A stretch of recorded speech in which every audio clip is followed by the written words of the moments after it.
Assalamualaikum warahmatullahi wabarakatuh. Selamat malam semuanya.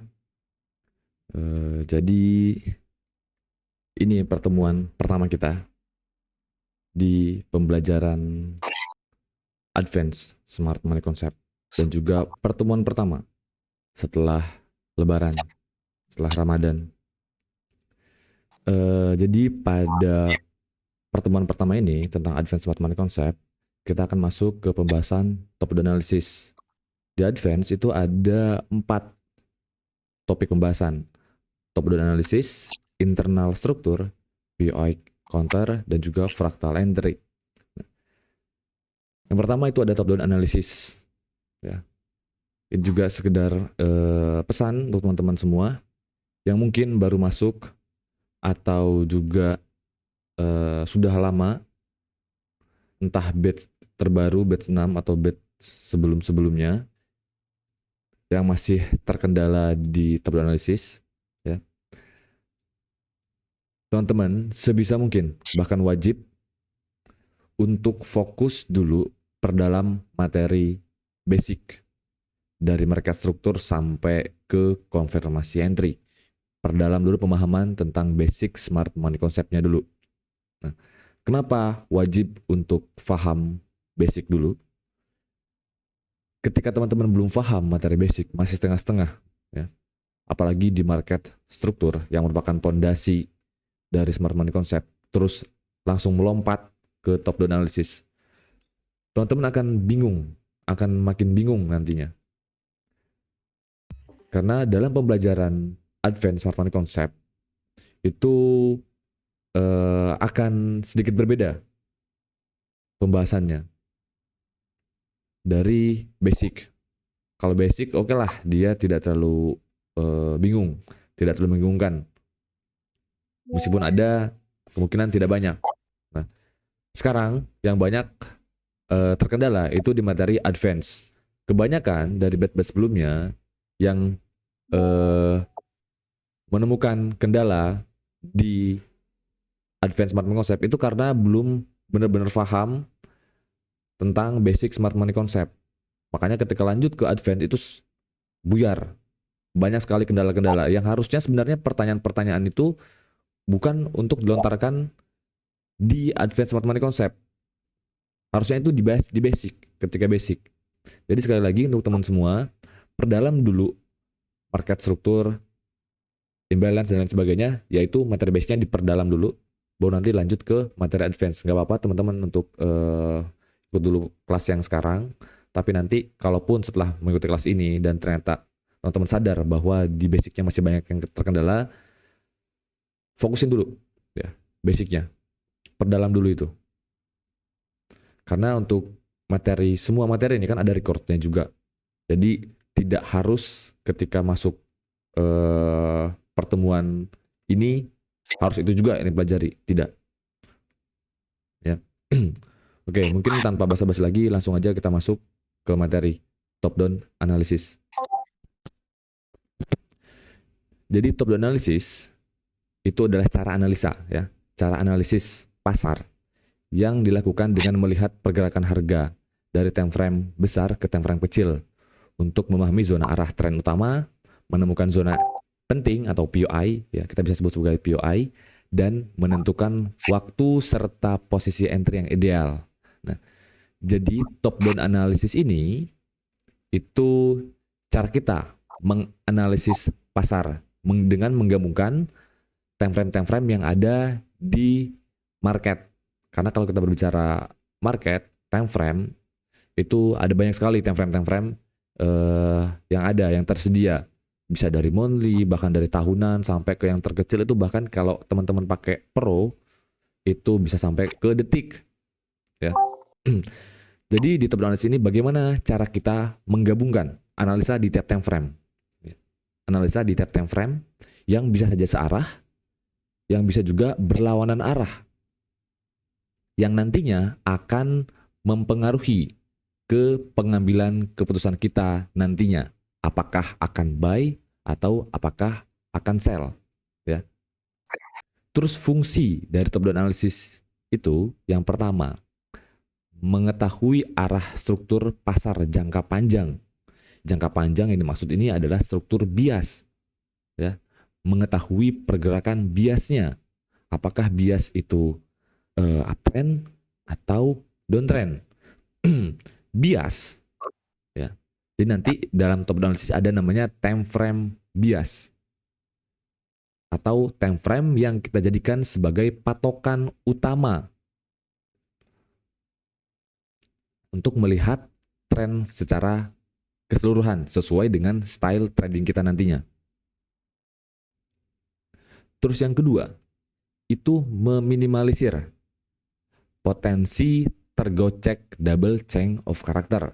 Karena kita tahu di market banyak sekali time frame, dan kalau kita berbicara tren, market itu tidak selamanya mengikuti tren hanya di satu time frame.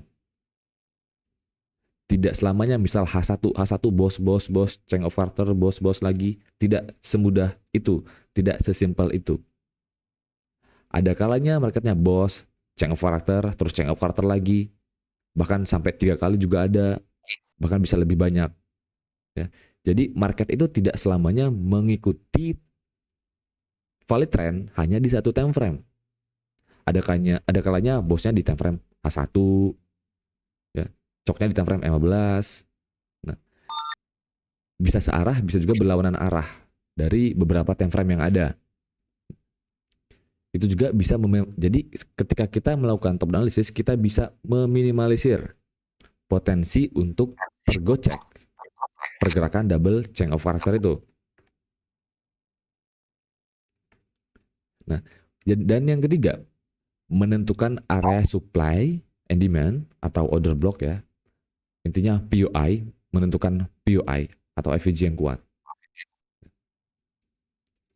Jadi nanti teman-teman akan melakukan analisa di time frame berbeda, terus nanti akan menentukan area POI-nya mana sih yang lebih cocok untuk dipakai sebagai titik entry. Nah, dari time frame yang ada, entah itu dari 3 time frame, 4 time frame ataupun lebih, ya. Terus yang keempat itu mencari konfirmasi entry, ya, mencari konfirmasi dan entry persisi di time frame kecil.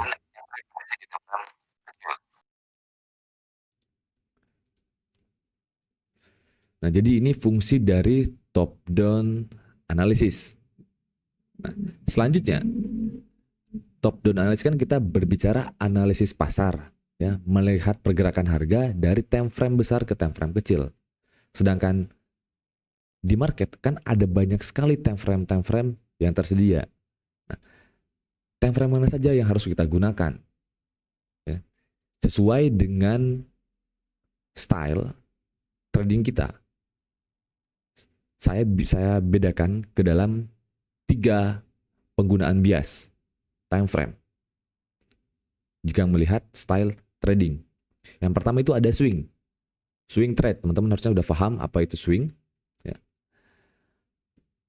Swing, teman-teman bisa melakukan analisa pasar, analisa market dimulai dari daily, ya, dari daily ke H4 dan juga ke H1. Ini time frame yang teman-teman gunakan ketika ingin melakukan top down analysis dengan style swing trade. Atau teman-teman nyaman atau terbiasa dengan menggunakan style intraday, close di hari yang sama. Teman-teman bisa menggunakan H1 sebagai bias. Jadi time frame paling atas ini sebagai bias, ya. Intraday. Itu ada H1 sebagai time frame bias. Dan ada time frame M15 dan M5 sebagai medium dan LTF time frame. Ada juga scalping, di mana bias yang digunakan itu bias time frame M15. M5 sebagai medium time frame, M3, M1 sebagai LTF time frame. Atau teman-teman sebut M5, M3 ini sebagai LTF juga apa-apa. M16, M5 sebagai LTF time frame juga apa-apa. Yang intinya H1 daily, terus M15 ini sebagai bias time frame sesuai dengan style tradingnya masing-masing. Nah, terus juga seperti ini, ya. Kita langsung ilustrasikan saja di market. Seperti ini. Sebelum masuk ke ilustrasi, teman-teman harus ketahui bahwa di dalam materi Advanced Smart Money Concept, teman-teman nanti akan mengenal dua istilah juga. Yang pertama itu di dalam struktur, terus yang kedua itu di luar struktur. Istilah di dalam struktur itu mengacu ke pergerakan market berangkatnya dari mana. Ya, jadi di dalam maupun di luar struktur ini mengacu ke pergerakan market yang sekarang itu bergeraknya dari arah mana. Dikatakan di luar struktur ketika marketnya belum hit area diskon atau premium sesuai dengan arah tren. Jadi saya contohkan, ini bias time frame. Ya, ini sebagai bias time frame, entah itu biasa 1 ataupun bias M15. Sebelumnya teman-teman kan sudah mengenal istilah impulsive move dan correction move.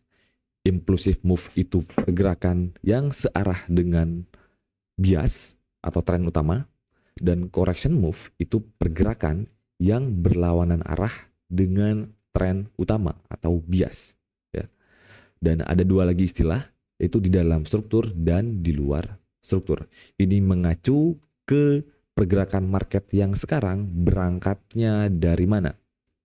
Kalau biasnya atau trennya itu bullish, ya, yang perlu kita perhatikan sehingga market bisa dikatakan di luar struktur, itu berarti market belum berangkat atau belum hit area diskon. Ya, belum hit ataupun belum berangkat dari area diskon. Itu kita katakan sebagai di luar struktur. Contoh seperti ini. Marketnya uptrend. Selama marketnya belum menyentuh area diskon, berarti dan masih di premium seperti ini, ya, ini bisa kita katakan sebagai market yang berada di luar struktur. Karena belum hit area diskon sama sekali. Masih ada di area premium, marketnya uptrend. Nah, sedangkan dikatakan di dalam struktur apabila marketnya itu sudah berangkat dari area diskon atau sudah berangkat dari area POI, mau itu high risk POI ataupun area extreme POI. Jadi kalau marketnya sudah turun seperti ini, sudah hit nih area diskon, terus dia berangkat naik lagi seperti ini. Nah, pergerakan ini kita sudah bisa katakan sebagai pergerakan di dalam struktur. Karena marketnya sudah berangkat dari area diskon. Begitupun sebaliknya ketika marketnya bearish. Kalau marketnya bearish kan berarti dikatakan di dalam struktur apabila marketnya sudah berangkat dari area premium. Bisa dibalik saja. Teman-teman harus ingat ini, di dalam struktur dan di luar struktur. Yang intinya dikatakan di dalam ataupun di luar struktur itu dilihat dari marketnya berangkat dari mana. Seperti itu. Oke. Ini nanti penting ketika teman-teman sudah mulai masuk ke pembahasan trading plan. Oke, kita lanjut. Nah, di sini saya sudah ilustrasikan market bullish ya. Market mengalami kenaikan, bullish uptrend. Saya ibaratkan bahwa ini kita pakainya biasa 1 deh, karena biasa 1 itu yang sering saya gunakan, dan bias M15 yang paling sering saya gunakan sebagai bias time frame. Katakanlah ini merupakan tren di bias time frame, yaitu bias H1. Di time frame M15 itu bullish juga. Seperti ini ya. Di hijau ini itu bullish marketnya di time frame M15. Ternyata bullish di time frame M15 yang kalau kita lihat secara time frame M1 valid low. Ini valid low di time frame M15 ya. M15 ternyata inducement H1. Inducement H1. Dan dia terhitung dikategorikan masih berada di luar struktur karena mereka masih di area premium. Kalau kita hanya menggunakan satu time frame, otomatis pasti teman-teman hanya melihat mencari POI-nya paling di sini, nanti di area high risk, dan juga di sini di area extreme. Tapi kalau kita melakukan top analisis, turun dari bias ke M15 misal, melihat bahwa di area premium ternyata ada time frame M15 seperti ini mungkin POI-nya. Apakah M15 ini bisa digunakan? Sedangkan kalau kita hanya berbicara satu time frame, saya sering ingatkan teman-teman harus melihat yang pertama itu tren, yang kedua itu letak premium diskon area. Kita buy ketika harga berada di area diskon, sell ketika berada di area premium sesuai dengan tren marketnya. Nah, sedangkan kalau teman-teman hanya menggunakan H1 misal, pasti hanya akan melihat atau menunggu di area POI ini. Padahal kalau kita turun ke time frame 16 dan setupnya seperti ini bisa kita gunakan meskipun setupnya ini high risk. Kenapa high risk? Karena valid low M15 merupakan inducement. Ya. Teman-teman bisa skip ataupun bisa entry untuk time frame M15-nya ini. Padahal kalau kita lihat secara premium diskon area di bias time frame, ini kan masih di area premium. Tapi karena di M15 ada struktur bullish, ada valid low dan sebagainya, ada POI-nya juga mungkin bagus. Tapi kalau secara H1 merupakan inducement, setupnya ini menjadi setup high risk kalau teman-teman menggunakan biasnya di time frame H1 karena valid low M15 merupakan inducement. Tidak menutup kemungkinan marketnya bisa saja take inducement, hit POI H1 terus naik lagi dan terjadi break of structure. Dan di time frame 15 bisa saja marketnya turun ke bawah, change of character, terus dia naik lagi menjadi terbentuk change of character juga, double change factor. Nah, ini yang dimaksud dengan meminimalisir potensi tergocek double change of character. Meskipun setup ini bisa di entry dengan catatan setupnya high risk, teman-teman bisa ada pertimbangan nantinya apakah akan follow setup high risk ini atau skip setup high risk ini, fokus menunggu di H1. Dari penggunaan top down analysis ini, yang perlu teman-teman perhatikan, yang pertama itu kan ke time frame, ya dari segi bias sesuai dengan style itu perlu penting untuk teman-teman perhatikan supaya teman-teman nggak bingung. Karena kalau mau pakai dari daily sampai ke M3 kan akan banyak sekali time frame yang dipakai. Pengambilan keputusannya teman-teman akan semakin bingung nantinya, ya akan semakin bingung. Nah, jadi saya sengaja kelompokkan menjadi 3 jenis style trading dan biasnya masing-masing. Teman-teman harus paham ini, paham stylenya teman-teman, terus penggunaan biasnya juga. Dan setelah menentukan stylenya entah itu intraday, yang pertama teman-teman poin penting nantinya yang akan teman-teman perhatikan ketika melakukan analisis, yang pertama tentu tren bias. Yang kedua premium diskon area bias maupun LTF. Ya. Yang ketiga liquidity. Yang keempat itu POI atau titik entry-nya nanti. Jadi tren biasnya dulu diperhatikan apakah bullish atau bearish. Terus premium diskon area bias, ya. Premium diskon area bias sehingga teman-teman nanti tahu apakah marketnya di dalam struktur atau di luar struktur, apakah pergerakannya sekarang ini correction move atau impulsive move. Terus liquidity-nya teman-teman perhatikan sebelum menentukan POI. Nah, di bias sudah nemu, baru turun time frame nanti ke time frame M15. Ketika trennya searah, mungkin teman-teman nggak terlalu bingung ketika trennya searah. Nah, nanti yang akan bingung itu ketika trennya berlawanan arah. Ya. Contoh seperti di sini. Secara H1 marketnya itu udah take inducement. Seperti ini. Take inducement ya. Udah take inducement. Dan di time frame M15 ternyata sudah mengalami sudah terbentuk change of character bearish. Nah, ketika marketnya masih ada di premium secara bias trend, masih di premium, dan marketnya masih dikategorikan di luar struktur, ini kan masih di luar struktur jadinya ya. Ketika trennya berlawanan arah seperti ini, teman-teman bisa saja follow M15. Ya, follow M15 dulu sampai ke area POI H1 ini bisa. Ya, karena M15-nya bearish dan di premium bias. Teman-teman bisa follow M15 untuk sell time frame M15 sampai ke nanti POI ini. Tapi katakanlah biasnya udah sempat hit area diskon. Nah, seperti ini udah sempat area diskon terus marketnya naik. Setup yang semulanya kalau masih di premium di luar struktur seperti ini, setupnya ini masih normal-normal aja. Masih low risk sesuai dengan liquidity dan POI di time frame M15-nya seperti apa.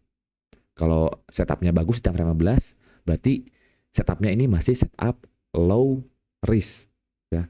Karena secara bias pun masih di luar struktur, masih di premium, masih di harga mahal. Kalau teman-teman mau follow M15, masih low risk terhitungnya. Sesuai dengan liquidity dan POI di time frame 15. Nah, ini masih low risk, tapi ketika mungkin marketnya nanti sudah hit area diskon, terus naik, ini kan berarti sudah beda kasus. Karena sudah terhitung di dalam struktur. Sudah berangkat dari area diskon.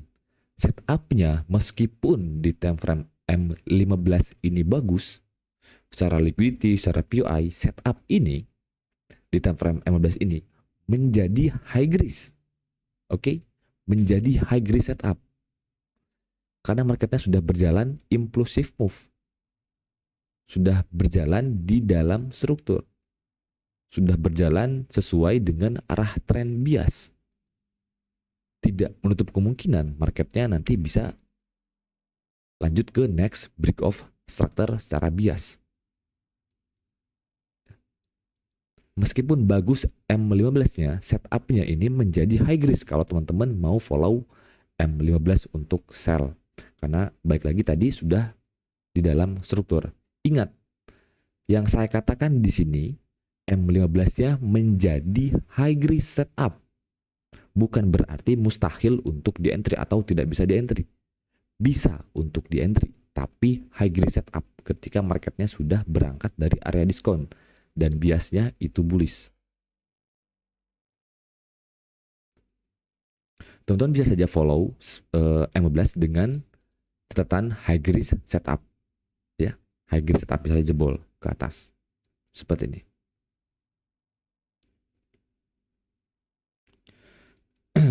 Biasanya kalau saya pribadi, kalau marketnya nanti sudah di sini, saya bisa follow kalau memang bagus. Meskipun high risk setup, saya bisa saja ikut ya.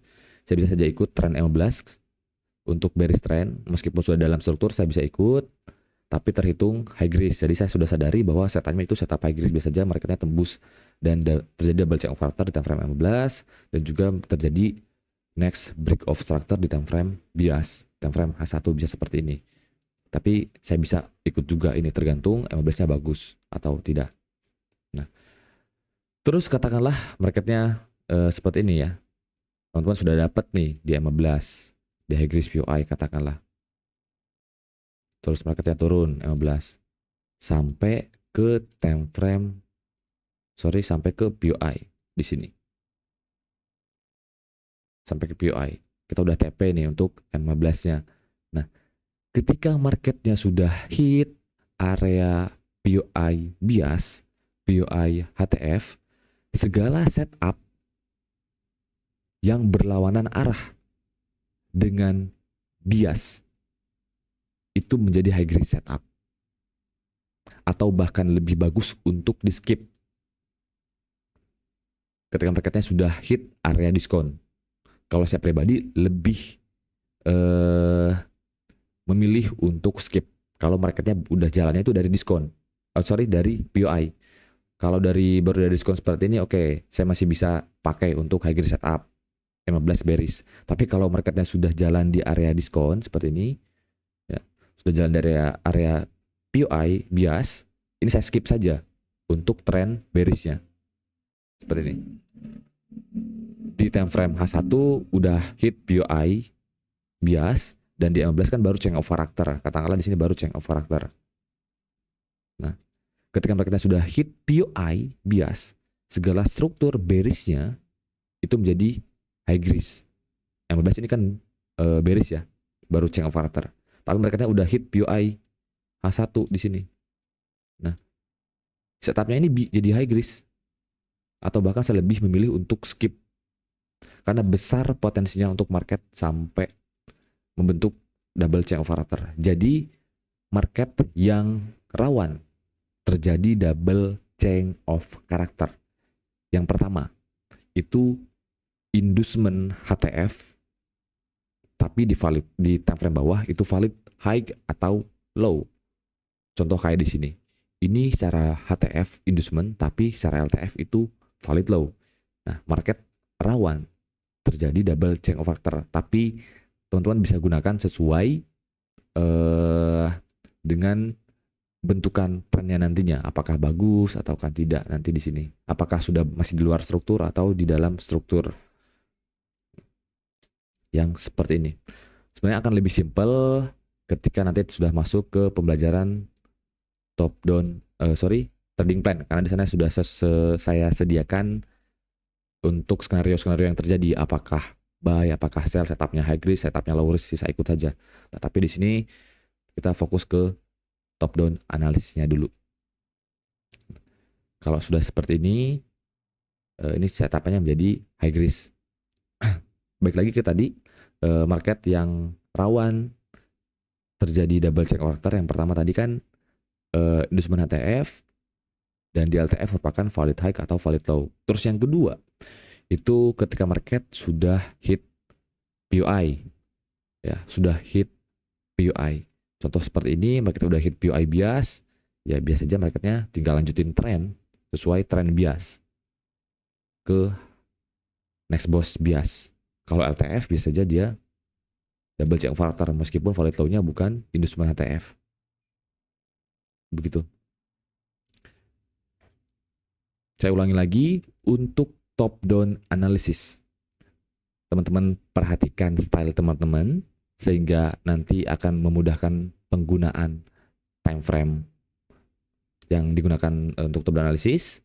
Terus yang perlu diperhatikan ketika melakukan top down analysis, yang pertama trend bias, premium discount bias maupun LTF, terus liquidity dan POI. Nah, skenario-nya seperti ini. Mungkin masih bingung ya. Jadi saya akan langsung ilustrasikan saja di real market. Contoh seperti ini. Di bias H1. Ya, bias H1, bias intraday atau day trading. Kita melihat bahwa di time frame 1 jam atau H1.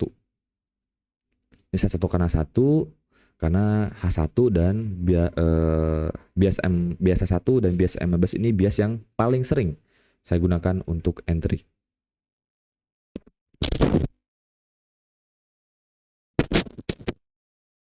Di sini untuk bias, time frame bias, kita sudah identifikasi strukturnya. Ya. Tentu strukturnya dulu, kita lihat trennya. Seperti ini. Bullish trend. Inducement-nya ada di area ini. Ya. Untuk time frame 1 jam. Ini untuk inducement-nya. Dan kalau kita gambarkan premium diskon areanya, poin penting yang kedua yang perlu diperhatikan ketika melakukan put analisis itu kan premium diskon area. Dari valid low ke high yang sekarang, ataupun ke valid high. Ini kan masih high yang sekarang, high sementara, karena belum ada valid high. Katakanlah seperti ini. Otomatis kalau kita melihat di bias time frame, setelah struktur premium diskon area, tentu kita akan melihat secara liquidity, setelah itu POI. Kalau kita melihat POI di area high risk seperti ini. Ya, di area high risk. Mungkin saya bantu pakai ini saja biar teman-teman lebih enak. Di area high gris itu kan ada ini sebagai unmitigate shadow di bias time frame sebagai high gris POI karena dia sweep pergerakan candle low sebelumnya seperti ini. Dan untuk area ekstrim sebenarnya nggak ada ya, nggak ada yang bagus di sini, nggak ada ekstrim, jadi hanya ada high gris POI karena area ini masih liquidity semua. Di area ini tuh masih liquidity semua, masih menjadi liquidity pool. Secara POI nggak ada yang fresh ya, nggak ada yang fresh dari ini. Unmitigated ini sudah tersentuh selama ini juga candle ini, pergerakan ini sudah bukan POI karena sudah termitigasi oleh pergerakan yang di sini. Jadi di area ekstrim sama sekali tidak ada POI yang bagus. Tidak hanya ada satu ini, katakanlah ya, hanya ada ini. Sebenarnya kalau teman-teman jeli bisa saja melihat unmitigated yang sekecil ini ya, unmitigated yang sekecil ini bisa saja. Nah, pokoknya itu dulu, trend, premium diskon area, liquidity, terus POI. Kita sudah nemu di time frame 1 jam seperti ini. Market berada di luar struktur karena masih di area premium, belum berangkat dari area diskon. Setelah itu, barulah kita turun time frame ke M15 kalau pakai bias H1. Seperti ini. Ternyata di time frame H1, di time frame M15 dengan penggunaan bias H1 bahwa pergerakan ini ya di sini itu sudah ada struktur. Di mana di sini merupakan break of structure. Valid high karena marketnya sudah take inducement di sini.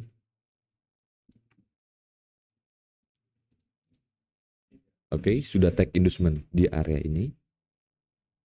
Maka high ini menjadi valid high. Yang ketika di break di sini menjadi break of structure. Kita lihat bahwa valid low di time frame M15 merupakan inducement di time frame 1 jam. Inducement 1 jam. Meskipun kita belum melihat secara liquidity M15 ataupun POI M15, kita sudah tahu bahwa setup di time frame M15 kalau terbentuk, dia akan menjadi setup yang high gris. Karena valid low-nya merupakan inducement di time frame H1.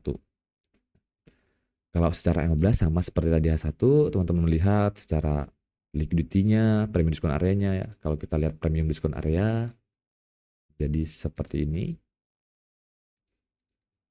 Marketnya masih di luar struktur juga. Dan untuk inducement-nya ada di sini sebagai inducement M15.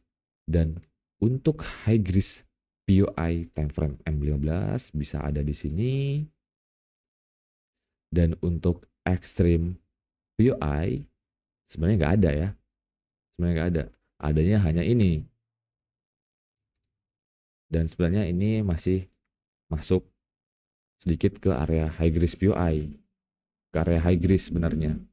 Nah, mau high gris POI ataupun teman-teman ambilnya extreme POI di sini, atau nanti teman-teman mau refine ke time frame M5 nyari di sini, katakanlah seperti ini lah, segini dulu deh. Nah, udah nemu nih cara M15 high gris POI sama extreme POI. Kita turun ke M5 untuk melihat strukturnya juga. Wah, kita lihat di time frame M5 sebelumnya. Ini ada break of structure nih di M5. Karena ini valid high take inducement di sini. Ternyata valid low M5 ini sebelumnya ini bos M5 nih. Valid high karena take inducement yang di sini. Tapi valid low M5 itu inducement M15, inducement M5 juga. Makanya di sini change of character. Ini bukan break of structure M5, dia udah nembus lagi atas. Nembus lagi ke atas. Membentuk change of character lagi secara M5. Yang mana kesimpulannya kalau kita lihat M5 M15 ini kan sama arah trennya.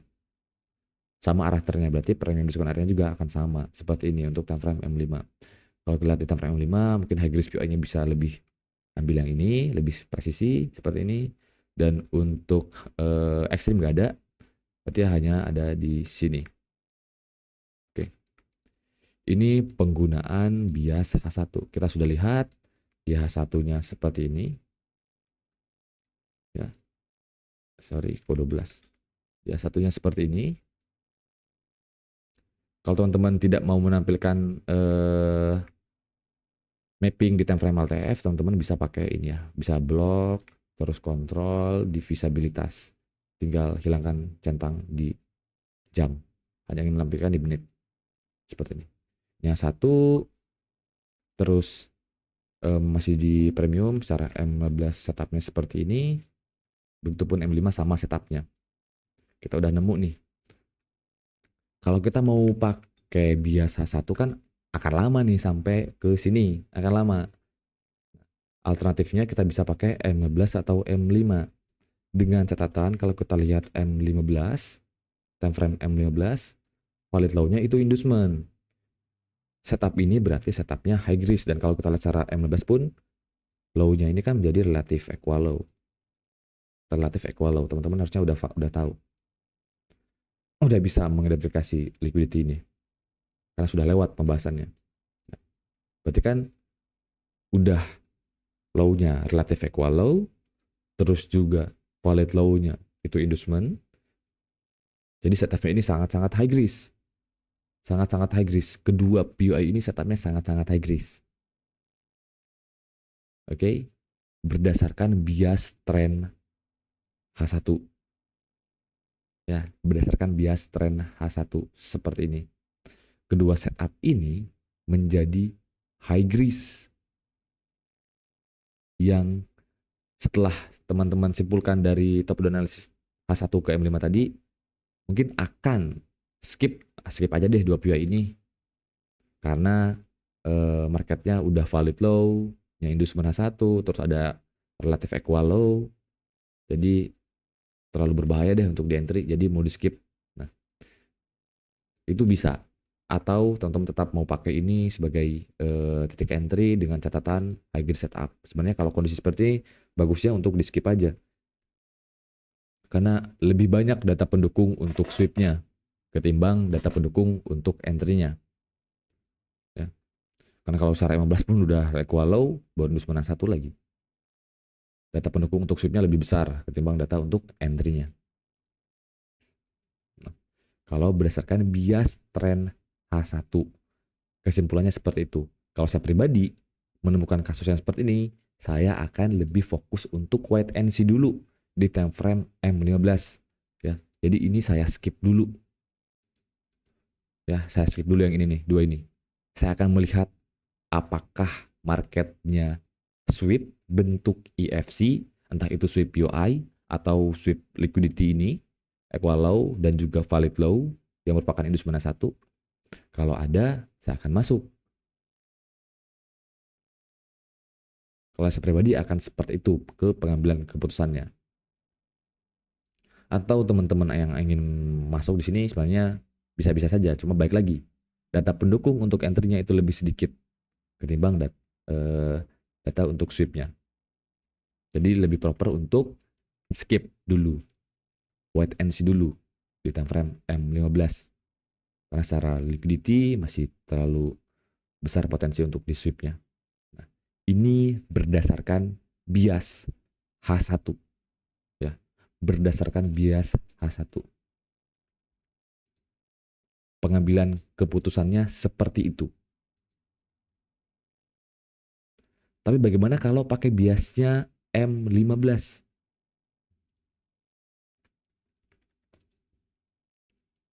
Kalau biasnya M15 seperti apa? Nah, kalau teman-teman pakai biasnya M15, di luar struk time frame yang sudah saya sediakan tadi, abaikan aja, nggak usah dipedulikan. Ya, nggak usah dipedulikan. Supaya teman-teman nggak bingung. Karena kalau biasnya M15 kan stylenya scalping tuh. Yang dipakai M15, M5, M3, M1 untuk sebagai tren identifikasi. Nah, kalau pakainya M15 akan seperti ini ke pengambilan keputusannya. Di time frame M15, bias M16 bullish. Inducementnya ada di sini. Oke. POI-nya yang tadi. Ini. Ini POI-nya. Berarti kan setupnya hampir sama saja. Tapi kalau berdasarkan bias M15 yang inducement H1 ini kita abaikan, kita nggak pedulikan mau dia inducement H1 kek, inducement H4 kek, ya biarin, nggak usah jadikan pertimbangan untuk ke pengambilan keputusannya. Fokus aja ke M15-nya ini. Fokus aja ke tren M15-nya sebagai bias tren. Dimana ini trennya, POI sama leadnya udah kita identifikasi. Tapi kalau kita lihat bentukan M15, tetap saja ini menjadi high grade setup. Karena POI-nya ini, ya, POI-nya ini masih berada di atas equal low. Gitu. Teman-teman bisa mencari data pendukung di time frame bawahnya. Apakah ini bagus untuk di buy? Kalau kita lihat time frame M5, ya dari M15 kan ke M5. Seperti ini. Nah, kalau data pendukung di time frame M5, oke, kita bisa pakai. Tapi sama saja dengan M15. Setupnya high risk di sini. Keduanya ini sama-sama high risk, kecuali mungkin nanti di sini ada POI-nya. Oke. Nah, ini masih sama nih, kurang lebih masih sama. Secara M5. Kita turun ke M3 atau M1. Untuk struktur bias M15. Ini ada break of structure, change of character, M3, single move, kurang lebih di sini sudah ada change of character lagi, terus di sini single move ya, ini single move, ini juga single move. Jadi M3-nya itu masih sama arah trennya dengan M5 dan M15. Nah saja kalau kita lihat di M3, POI-nya itu ada nih di sini. Ada area ini sebagai POI.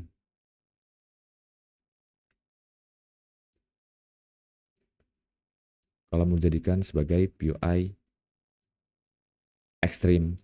Nah, jadi nantinya yang di sini kita jadikan sebagai extreme liquidity. Teman-teman kalau masih ingat di pengambilan POI, jadi seperti ini. Karena kalau kita mau ambil yang ini tadi, nah seperti ini ya.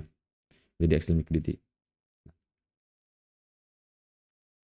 Teman-teman mau tetap ambil ini, nggak ada masalah. Ya, mau tetap ambil area ini sebagai high risk, extreme POI nggak ada masalah. Berarti yang ini di skip kan. Tapi kalau teman-teman ambil ini yang di skip, jadikan sebagai high risk, extreme liquidity. Jadi pengambilan keputusannya seperti ini, berdasarkan bias time frame M15. Meskipun dilihat secara bias M15 yang sudah kita abaikan tadi inducement 1, tetap saja setup ini menjadi setup high risk. Ya, setup yang high risk. Karena secara liquidity masih ada equal low. Tapi kalau dibandingkan penggunaan bias H1 sama bias M15, nah data pendukung untuk buy-nya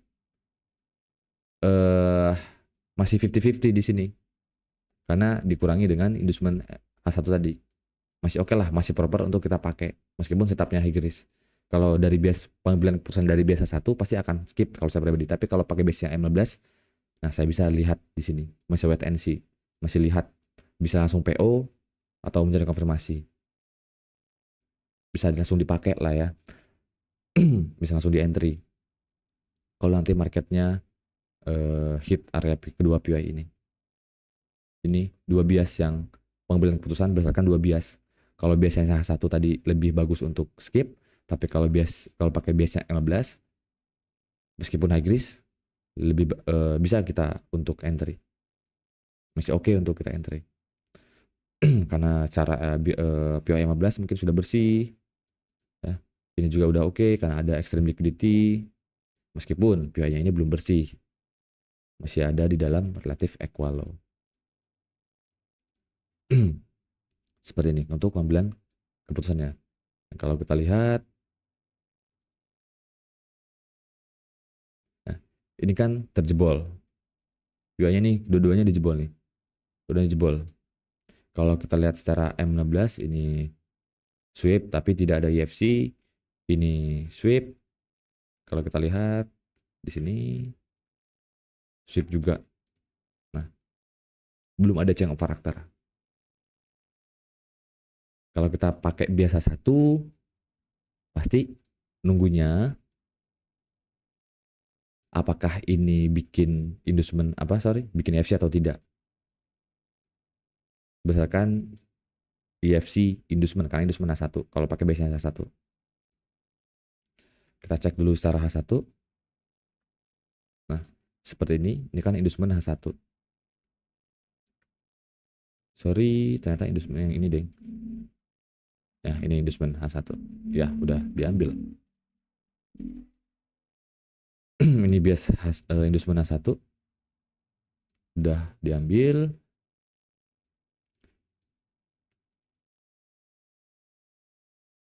Dia hanya sweep. Dan seperti ini. Kalau secara H1 kan dia sudah ada EFC. Tapi EFC ini kan masih di area premium nih.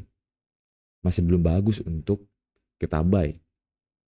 Kalau pengambilan keputusannya hanya berdasarkan time frame H1, saya pribadi pasti akan skip EFC H1 ini. Karena EFC-nya masih di premium area. Kalau secara H1, saya perlu data pendukung lainnya. Kalau memang saya mau buy menggunakan EFC ini.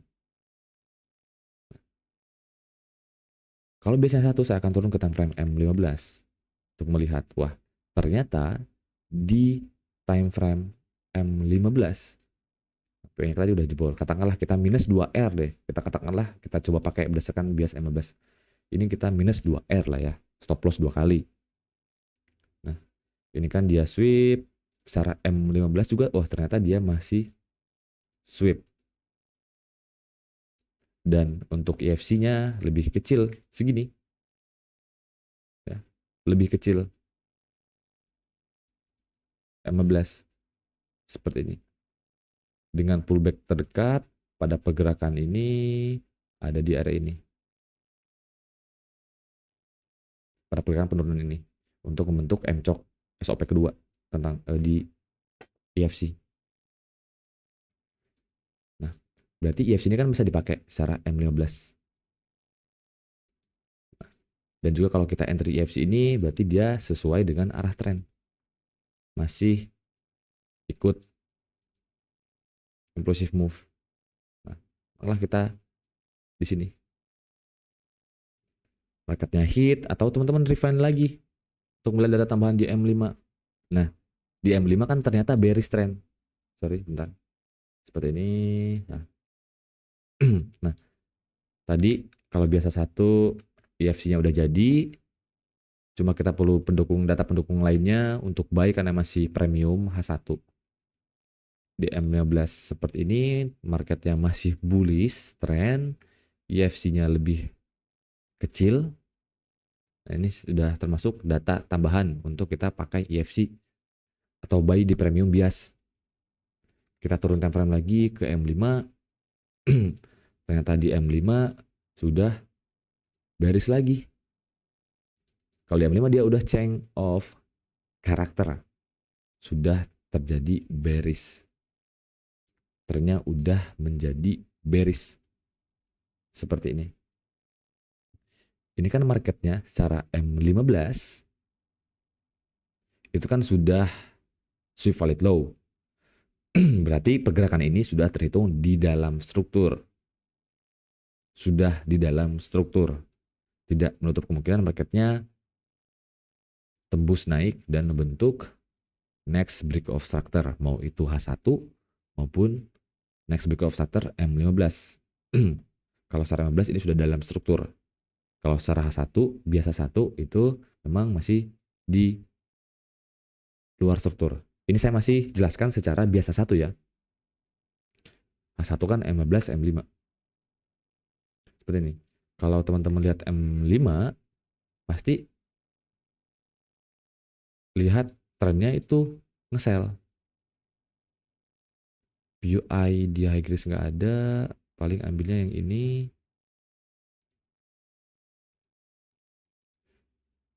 Ekstrimnya nggak ada, paling ambil yang ini. Sebenarnya ini bisa jadikan ekstrim liquidity sih. Ini high risk UI, dan ini ekstrim UI. Ini kalau kita berdasarkan M5 dari H1 tadi. EFC mau cari data pendukung untuk buy, kita turun ke M15. Ada data pendukung EFC juga ke M5. Wah, ternyata malah bearish trennya di sini, malah bearish. Tapi karena M15 jalannya sudah di dalam struktur setup, M5 ini menjadi high risk setup. Balik lagi saya ingatkan, menjadi high risk setup, bukan mustahil untuk di entry, bukan nggak bisa di entry. Bisa di entry tapi high risk setup. Mau di entry bisa, mau di skip juga bisa. Begitu. Katakanlah kita skip, ya, kita biarkan saja, kita skip, kita nggak pakai itu. Seperti ini. Nah, meskipun running, tapi kan kita skip, ya udah, jadi biarin saja. Kita mau fokusnya untuk buy di EFC ini, di EFC M15 sekaligus EFC 1. Nah, entry-nya di sini. Entah nanti mau nyari konfirmasi atau mau agresif, itu terserah teman-teman. Balik ke style teman-teman, apakah lebih suka untuk agresif atau konfirmasi. Katakanlah eh, kita nyari konfirmasi lah, kita ibaratkan kita nyari konfirmasi lah ya. Kita coba untuk kayak gini. Cari konfirmasi. Ini kan POI M15, kita pakai M. Kita lihat M3, kalau M3 ini scoop pertama, katakanlah kita minus lagi. Ini scoop yang pertama, minus 1 R lagi. Karena kena slebeo lah ya. Terus ini jadi pullback terdekat atau jadi M-CHOK entry. M-CHOK entry ini ada inducementnya untuk M-CHOK entry. Tapi PI-nya nggak ada. Ini kalau cara M3. Kalau kita lihat cara M1 seperti apa? Kalau cara M1, wah ada PI-nya di sini. Di unmitigated shadow ini. Ya, ada di situ sebagai POI. Untuk M-CHOK entry. M-CHOK entry kita sudah bahas. Katakanlah kita mau pakai ini untuk buy-nya. Karena berdasarkan bias H1, EFC, M15 juga EFC, kita TP di next boss.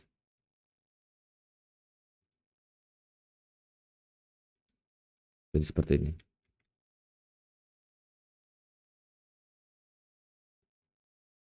Dengan tadi berapa ya? Udah minus berapa? Katakanlah tadi kita pakai yang ini 2, 1, 2, sama tadi konfirmasi gagal sekali. Berarti minus 3R.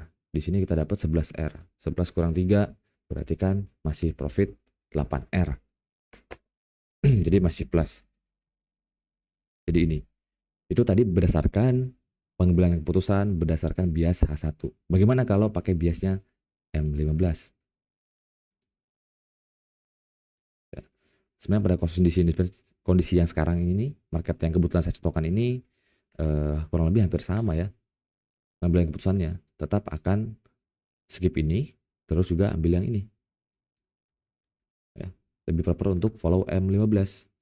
Karena kalau sell itu counter trend. Counter trend bias kalau pakai bias M15. Counter trend lebih bagus untuk follow trend aja. Ya nunggu di FC-nya. Begitu.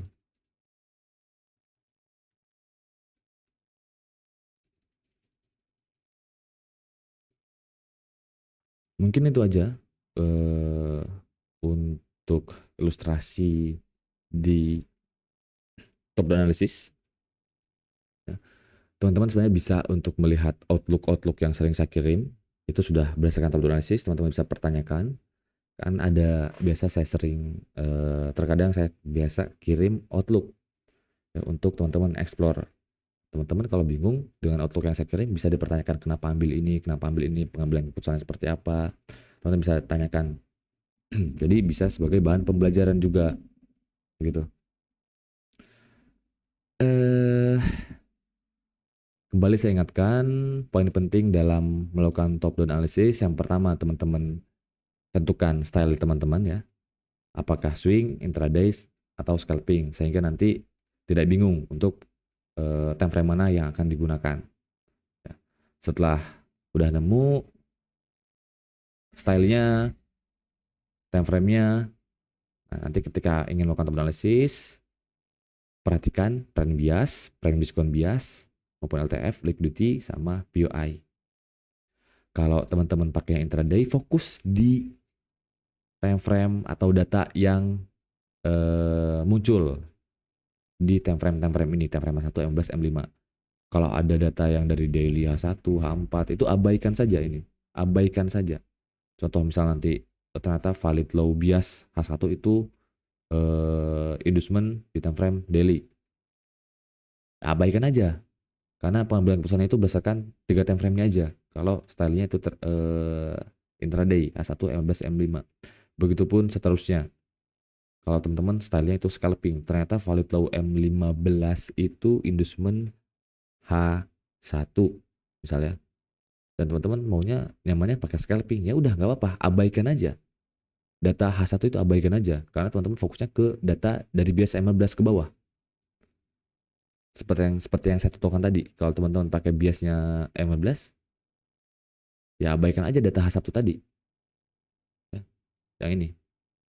Abaikan aja data H1 yang ini masih di premium, valid low-nya inducement H1, abaikan aja. Ya. Abaikan aja data-data itu, karena fokusnya di data M15. Data M15 tadi kan cuma equal low, sama itu aja sih. Cuma equal low aja data M15 aja tadi. Pokoknya fokus ke time frame, 3 time frame itu. Sampai sini ada pertanyaan? Satu tadi bukannya udah di atas ya? Kenapa? Paling low ininya inducement H1 tuh bukannya paling low H1. Kenapa? Inducement H1? nah itu Hmm, inducement H1 tuh bukannya udah jadi paling low H1. inducement H1 jadi? Iya, struktur terakhir H1 tuh bukannya itu yang di atas bukan di bawah. Oh iya. Oh iya. Shift atas bawah kan. Ya, sedikit keliru saya tadi. Harusnya ini secara H1 Tadi break of structure. tadinya mau kupotong takut ganggu gitu. Nah, nggak apa, nggak apa. Bagus seperti itu. Oke, jadi baik lagi. Ini ternyata masih sudah jadi break of structure H1. Tapi kalau cara melihat secara H1, ini inducement. Ya, berarti inducementnya ada di sini. Akan sedikit berbeda. Tapi nggak akan jauh berbeda sih sebenarnya. Ke pengambilan keputusannya ini inducement H1. Ini valid low H1. Secara H1 ini swift valid low. Ya. Atau mungkin saya coba sedikit ulang. Seperti ini. Aduh.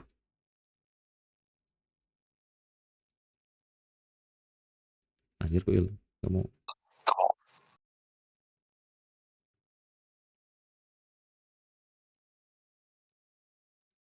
Seperti ini.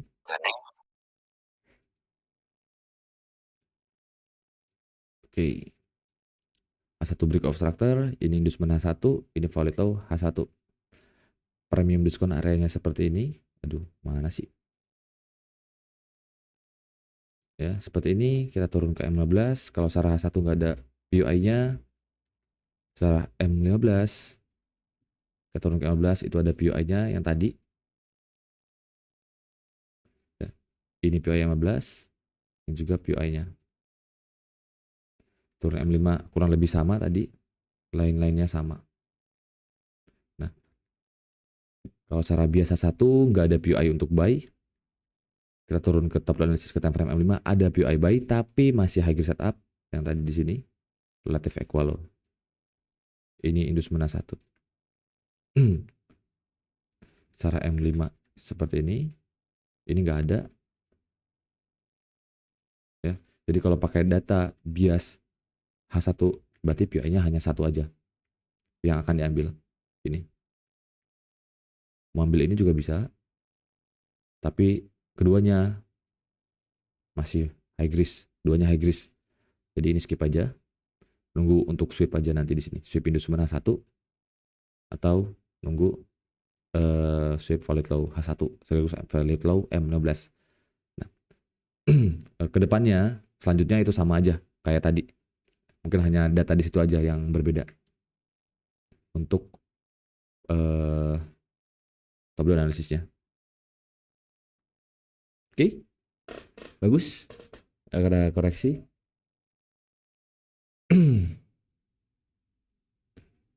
Oke, monggo. Kalau ada yang mau nanya. Bang, mau nanya bang, Ya, silakan. tapi bukan yang top down analisis. Nanya Saya apa? masih bingung yang kemarin. Apa? Ya kadang masih beda sering ketukar sama yang cok dan konfirmasi yang cok sama yang flip. Ini yang flip ada contohnya lagi nggak bang?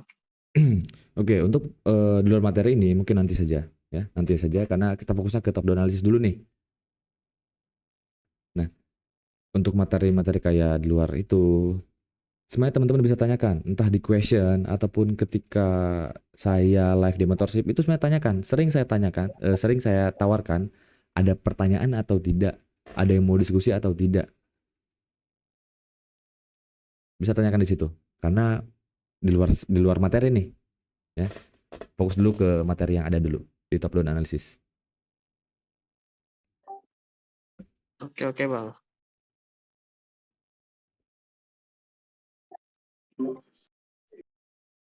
Malam Bang, Ya, malam. izin nanya Bang. Ya, silakan. Bang bisa diambil maksudnya kesimpulan, maksudnya kalau kondisi bias TF tadi kan bullish, Hmm. apakah itu boleh diambil yang sell atau hanya boleh buy atau gimana ya Bang? Sama fungsi TF yang ketiga itu apa Bang ya? TF ketiga itu optional. Ya, TF optional. Ya. oke. Jadi sistemnya PO-nya di TF kedua atau yang ketiga ya? Kalau kita mau agresif, Hmm. itu aja sih Bang. Oke. Jadi kan tadi ada 3 TF ya. H1, M15, M5. Contohnya kalau pakai biasa satu.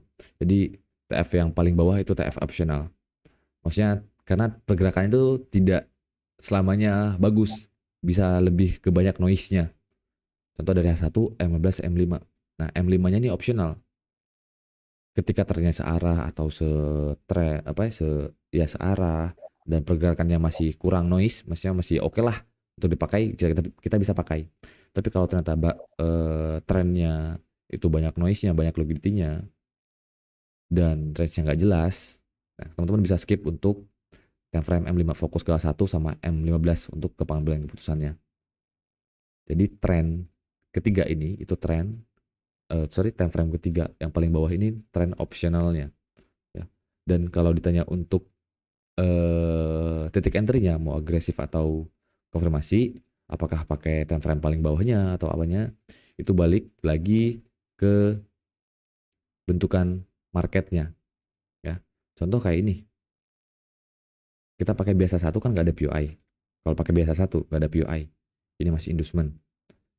Data di M15 seperti ini nih, ada PUI-nya. Kalau data M15 tapi inducement low-nya itu inducement H1 bisa dipakai tapi high grade setup dan ditambah lagi data relative equal low.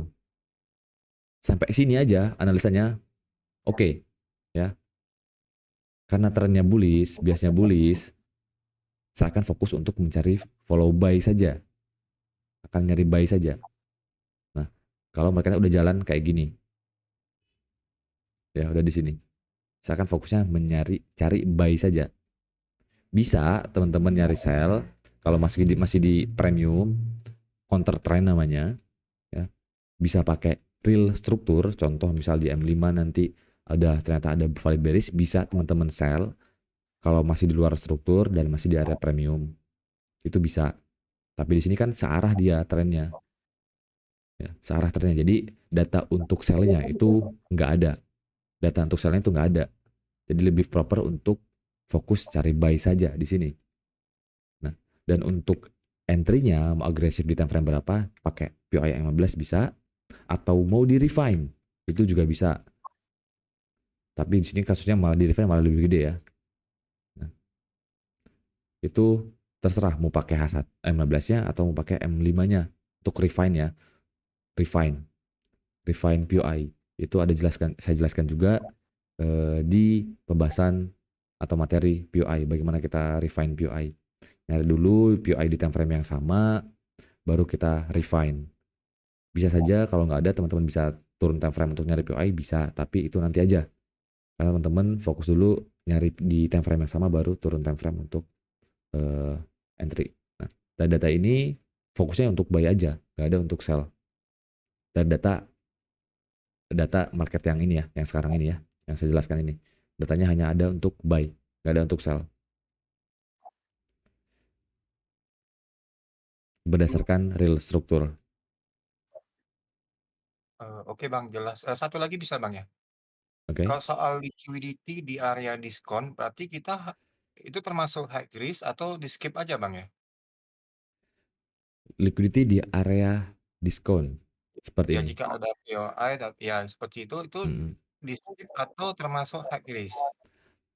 Termasuk high risk meskipun konsepnya extreme POI, tapi karena ada liquidity ini ya, termasuk Indus Mana 1 juga. Nah, ini meskipun extreme POI, ini bisa disebut sebagai high risk.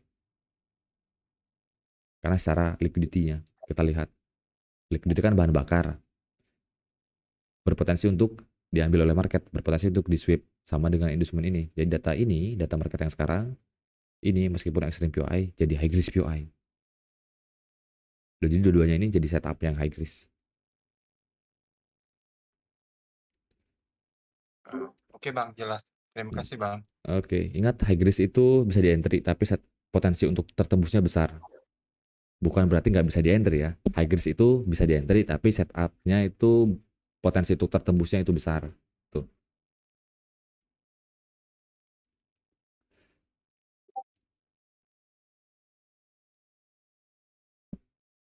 Bang, Ya. mau nanya.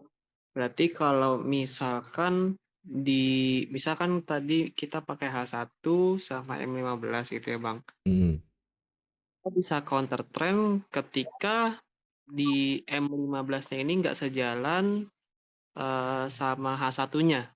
iya, Betul gitu ya, Bang? betul. Contoh kayak misal nanti di sini udah ada change of character bearish. Hmm. Ada change of character bearish misal ya. Dan misalkan juga ini bukan bawah H1 ya, ini bukan valid low H1. Masih yang di bawah, kadang-kadang masih bawah banget H1-nya. Dan ini masih di premium H1. Dan M15 itu bearish. Kita bisa follow M15-nya. Selama dia masih di premium dan masih terhitung di luar struktur. Itu bisa.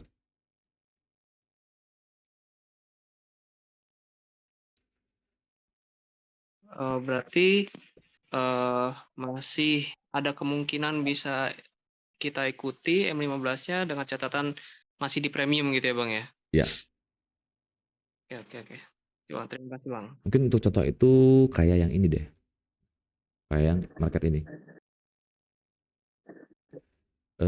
Yang di sini.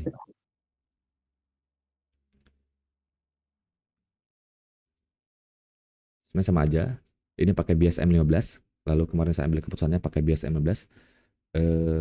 Teman-teman bisa cek ini di mana ya? Kalau nggak salah Outlook ini saya pernah kirim. Eh,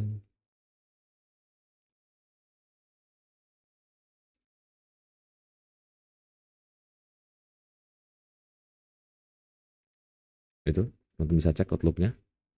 Ini berdasarkan bias 15, ini kan bearish trend. Udah ada change of character. Ya. Range-nya ini.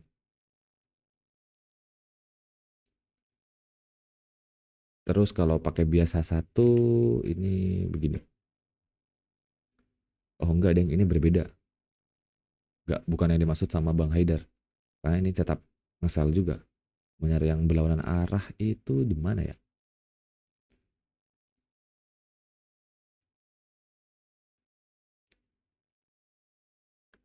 Yang berlawanan arah.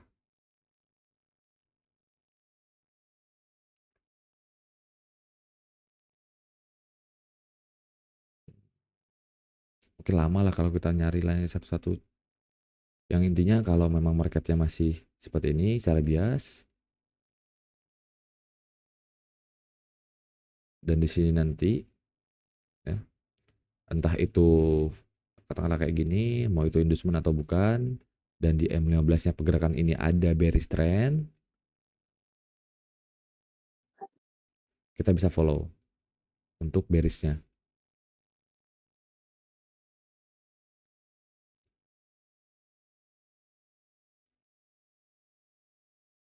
Kayak gini. Nah ini bearish lah ya, yang jadi bearish. Nah, dan ini bearishnya di premium H1 atau ini M5 di premium M15. Selama masih di premium kita bisa follow ini. Ya, kita follow bisa. Gitu. Jadi kan yang penting teman-teman lihat trend biasnya di mana, prime diskon area biasnya di mana, baru nanti kan turun time frame.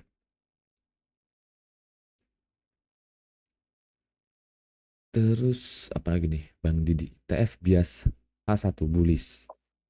Berarti fokusnya cari sell di M15 jika masih di luar struktur. Udah tadi Bang, yang Udah. tadi saya tanyakan. Oh Iya, iya. terima kasih Bang. Oke. Bang Roni, Bang, saya mau nanya, itu waktu Bang Zan explore yang XAU kemarin, yang entry di M5 tanggal 29, kalau nggak salah, itu kan H1 sama M15-nya sama bullish. Terus M5-nya juga bullish. Tapi inducement M15-nya itu ada di atas struktur M5. Dan inducement H1-nya juga di bawah.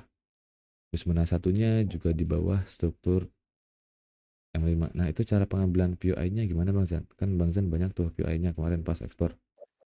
Yang mana tuh? Coba explore yang mana nih? Aku lupa. Mungkin bisa dicari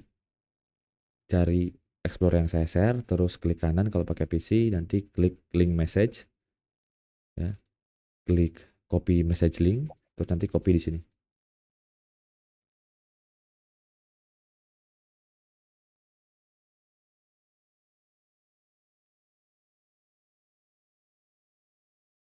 Sembari nunggu Bang Roni nyari outlook yang explore itu, yang lain teman-teman mungkin ada lagi yang tanyakan? Bang, nanya lagi Bang, Heeh. kalau masih di luar struktur, tadi gimana ya kondisi untuk nge-buy ya? Kalau nunggu di bawah kan lama ya. Kalau Itu di luar struktur itu teman-teman misal Indusman 15 ini ya. Kayak gini dah. Ini. Ini inducement atau bahkan bukan inducement. Ya. Kan kalau pakai biasa satu pasti nunggunya di bawah kan. Nggak bisa kita buy di premium. Kalau sesuai bias. Nggak akan bisa buy di premium. Kalau hanya berdasarkan bias. Tapi ketika kita turun time frame ke time frame bawahnya ternyata ada struktur bullish. Tapi secara bias itu di premium. Dan dia terhitung di luar struktur. Di luar struktur itu kan belum jalan dari area diskon, belum jalan dari POI bias. Nah, ini bisa kita buy secara data M15 meskipun biasnya masih di premium.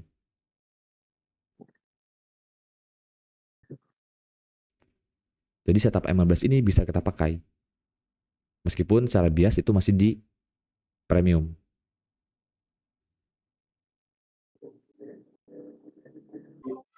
Oke Bang. Gitu. Ya, makasih Bang. Oke.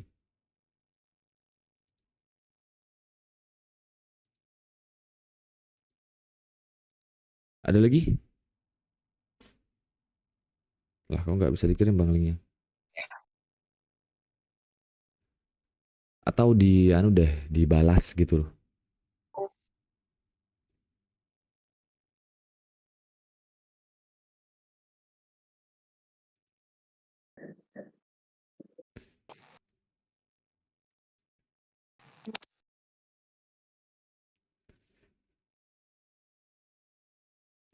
Ada lagi yang mau nanya?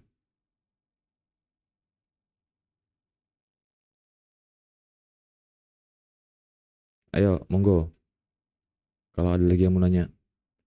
Ini sudah 1 jam 15 menit, udah termasuk panjang ini pertemuan.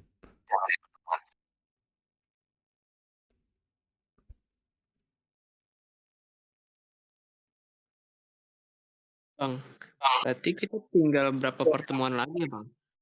Untuk materi ini. Ini, top analisis, internal struktur, POI counter, fractal entry, sama nanti trade journal. Bisa 1, 2, 3, 4. Kurang lebih 4 pertemuan. Mungkin nanti akan tambah-tambah 5 pertemuan. Jadi 5, kurang lebih seperti segitu. Untuk pertemuan ya.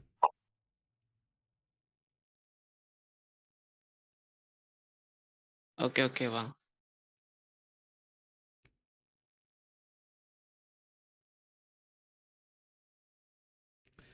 Tapi karena kita biasa ada diskusi mentorship, diskusi ya tiap weekdays.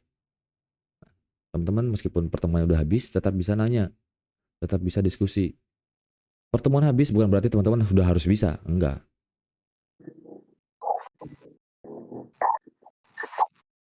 Kadang kalau mau nanya gitu ya, Bang, lagi di kayak gitu, kadang suka malu aja, Bang. Nggak usah malu. Gini, teman-teman kan udah bayar nih. Kan udah bayar. Masukan bayar, udah bayar biaya aksesnya. Ngapain malu? Itu kan haknya kalian.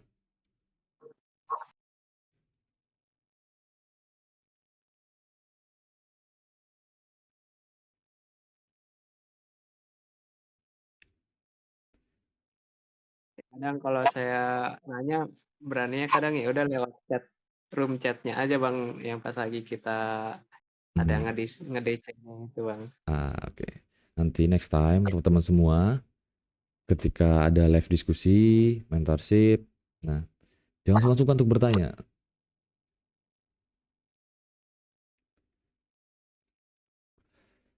Bang Roni sudah nemu yang mana?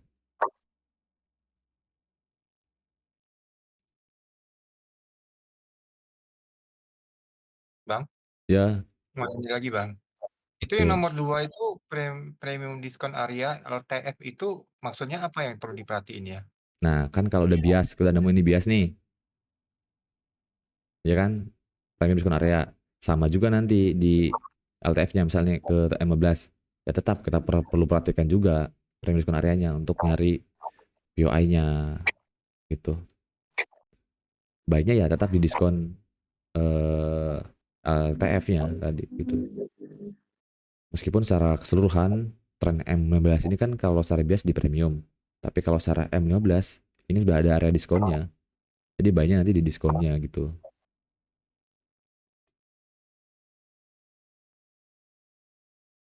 Oh, oke Bang, makasih Bang. Oke, udah nemu Bang, tapi bingung meneruskannya ke live chat gimana? Komen aja coba di itu dibalas kan bisa tuh.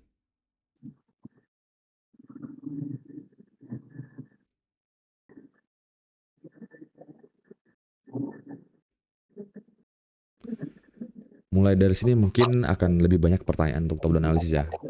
Melihat dari yang sebelum-sebelumnya juga seperti itu. Di top down analisis itu banyak sekali pertanyaan. Jadi setelah mungkin selesai pertemuan ini, terus nanti diskusi di apa tanyain tentang ini juga nggak masalah.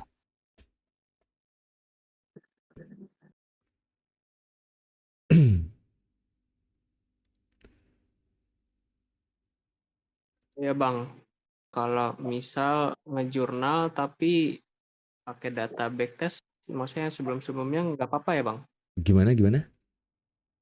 Ya kan mau ngejurnal gitu ya, Mm-mm. tapi kan pakai yang forward atau pakai data backtest yang misal dari 2023 gitu. Oh, eh. Gimana kalau kayak gitu, lebih bagus gitu apa yang forward testnya aja gitu Bang? Kalau ngejurnal itu bukan di backtest, jangan pakai backtest, pakai forward test dia. Kalau ngejurnal pakai chart yang berjalan yang sekarang sampai seterusnya. Karena supaya dilihat pengambilan keputusan teman-teman di live market, bukan yang replay. Bisa melihat gitu. Apakah dari market yang live ini pengambilan keputusannya seperti apa? Apakah masih banyak salah-salahnya? Itu nanti yang akan saya koreksi. Kalau pakai replay itu mah backtest namanya.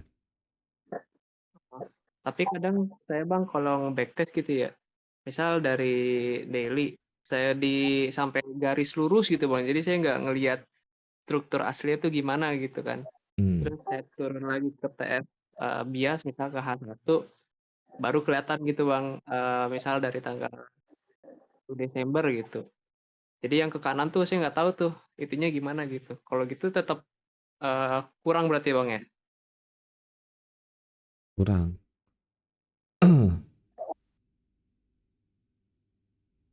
Waduh.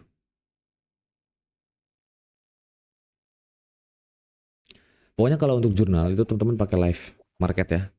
Jangan pakai replay. Oke Bang, siap Bang.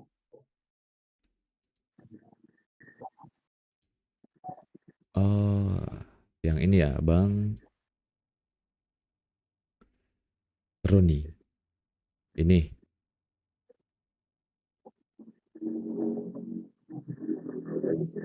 yang ini kan, explore yang ini di tanggal 31. Kalau nggak salah saya pakai bias di sini analisa di H1. H1-nya inducement, udah break of structure.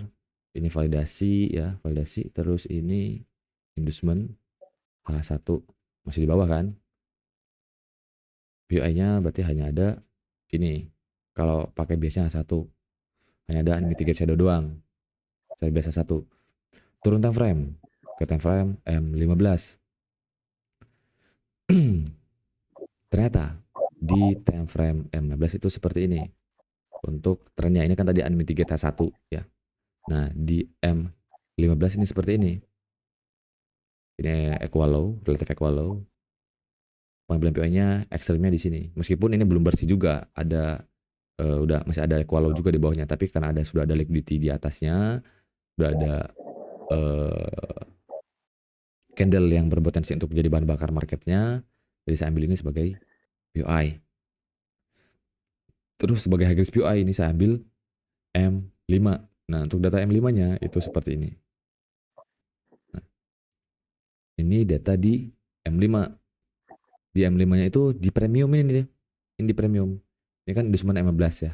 Ini inducement M15. Inducement M15. Nah, di M5 ternyata ini inducement tadi M15 tadi. Nah, di M5 strukturnya ada di sini. Yang kalau kita pakai bias H1 maupun pakai bias M15, struktur M5 ini masih di premium. Masih di premium. Karena marketnya masih terhitung di luar struktur, berarti setup ini kan bisa kita pakai dengan kita identifikasi inducement inducement M5 ada di sini, area high risk POI M5 ada di sini, ya. Terus extreme POI ada di sini. Nah, untuk high risk ini ada 2, ya. Ini high risk banget ya. High risk banget karena inducement M15. Terus di bawahnya masih ada liquidity.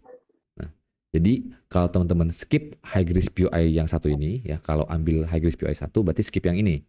Kalau mau tetap pakai high risk POI ini berarti skip yang dua ini, yang high risk POI 2. Kalau teman-teman ambil high risk POI 2 berarti skip high risk POI 1. Di kondisi yang ini, kalau secara bentukan POI dua-duanya sama-sama valid. Tapi kalau kita tambahin data pendukung seperti liquidity, lebih proper untuk ambil high risk POI 2. Karena di bawah POI ini. Di bawah liquidity ini. Ya. Di bawah liquidity ini. Jadi pengambilan keputusannya dari outlook ini, saya lihat dari biasa 1 di premium.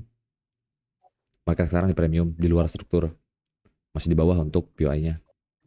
Di M15 juga seperti ini, di premium, di luar struktur, masih di bawah untuk POI buy-nya.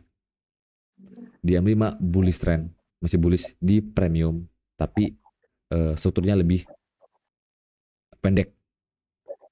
Premium diskon area lebih pendek. Jadi ini bisa kita follow dulu di M5. Nah, kalau nanti dia ternyata ngeceng over karakter jadi bearish, ya udah berarti kita bisa follow M5 untuk sell di market M15 yang di premium. Kalau dia nge-bearish, tapi di sini kan masih bullish di M5-nya. Jadi kesimpulannya ini berdasarkan data itu. Nah, jadi kayak gini kan di M5. Tanggal 31, tanggal 1, ke-triggernya tanggal 1. Itu pengambilan keputusan berdasarkan top down analysis di outlook yang Bang Roni maksud.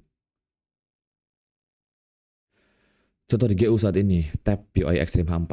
Kalau intraday itu tetap diabaikan, Mas. Iya, kalau di intraday diabaikan aja. Diabaikan saja.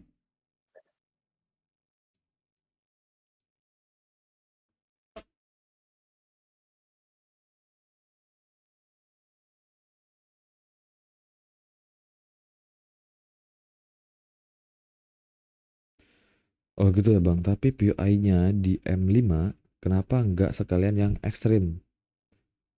Bang Zan, di POI high risk M5.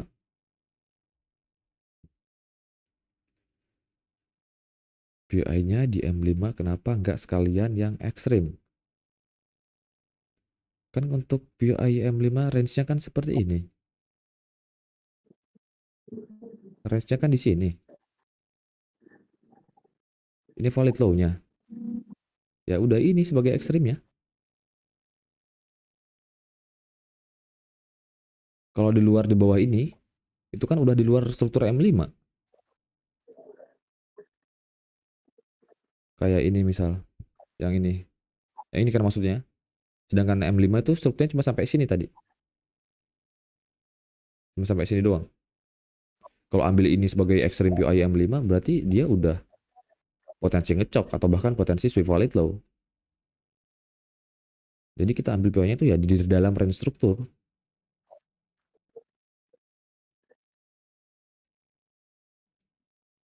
Gitu.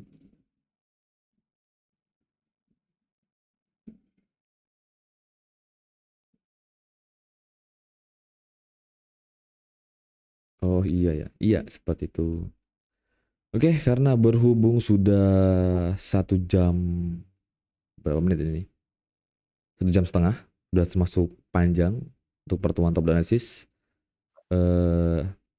Kemungkinan saya cukupkan untuk pertemuan kali ini di materi top down analysis. Kalaupun masih banyak pertanyaan yang belum tersampaikan, teman-teman bisa cantumkan di question. Ingat ya, di question atau ditanya jawab. Cantumkan di situ. Kalau teman-teman nge-DM saya jarang banget untuk buka DM. Jarang buka DM. Tapi kalau di question pasti akan saya cek. Pasti akan saya cek. Jadi cantumkan pertanyaannya itu di question atau ditanya jawab. Supaya siapa tahu pertanyaan teman-teman yang ingin tanyakan itu sama dengan pertanyaan yang orang lain ingin sampaikan. Jadi bisa terwakilkan begitu. Jadi nggak perlu 2 kali nanya-nanya. Oke, semoga paham ya. Kalau belum paham, seperti tadi, tanyakan aja di question. Untuk pertemuan kali ini saya cukupkan sampai di sini mengenai top down analysis. Ingat, Untuk teman-teman yang baru masuk atau yang masih banyak terkendala di basic smart money concept, nggak apa-apa untuk perdalam dulu basicnya ini. Baru nanti kalau udah dirasa paham, udah oke, baru lanjut ke advance smart money concept. Oke? Pelan-pelan saja dinikmati prosesnya. Akses kelasnya juga lifetime. Saya juga nggak ada nuntut teman-teman harus cepat. Nggak ada. Dinikmati prosesnya.